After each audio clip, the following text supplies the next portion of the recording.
I used to be a broke, depressed single mom, and I thought that's just how life was going to be for me, but I actually made it out to the other side. Let me tell you some things that helped me on my journey. Like I said, I was broke AF. I was stressed. I had over $10,000 in debt. I had negative bank accounts, no savings, and I was living constantly check to check, and it was very, very stressful.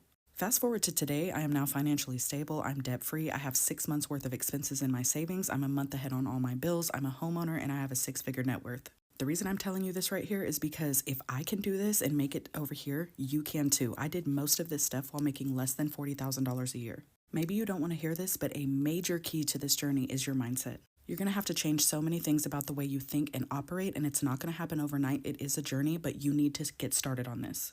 Have gratitude for everything. Find a way to have gratitude for every single thing that happens, even if it's not ideal. Shift to an abundance mindset instead of a scarcity mindset. So instead of being worried about spending the money on your bills, say thank you to yourself for having the money to pay your bills. Say thank you for your bills, that you have lights, water, a place to stay, and go ahead and pay that money and tell yourself that money's going to come back to you tenfold. That's just one example of an abundance mindset. You're going to have to exit victim mode, take accountability and responsibility for your life, your choices, your situation, and realize that it is up to you to change your situation.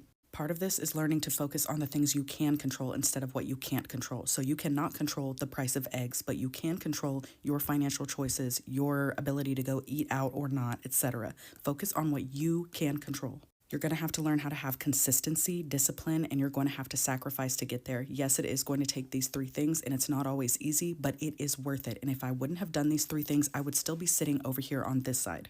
Please realize that you are creating your reality, whether that is consciously or unconsciously. So you need to make choices that are going to create the reality that you want. Again, stop focusing on the things that you cannot control. Focus on your goals, focus on your choices, focus on the things that you want, whether it's these things over here or some different version of these. You need to focus on where you can control. The next major key is budgeting. Budgeting is not only for broke people. Budgeting is not only for people who have a little bit of money. Budgeting is for everybody. You need to learn how to control the money that you do have and make it do what you want it to do. I learned how to create zero-based budgets that actually worked for my lifestyle, and this goes hand in hand with learning my spending habits. So I had to learn what was important to me and what I liked to spend money on so I could include those into my budget so that I could actually stick to my budget and it felt more realistic. I learned that I'm more likely to give up on it or ignore my money if I was overwhelmed or didn't have a routine. So I created routines for myself that I stuck to religiously every single month.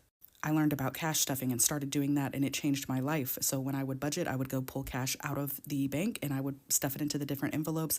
This really helped me get a hold of my spending habits. I learned to be flexible with myself. So if I made a budget and I started going through the month and realized that I did something wrong or it didn't work, I was able to be flexible with myself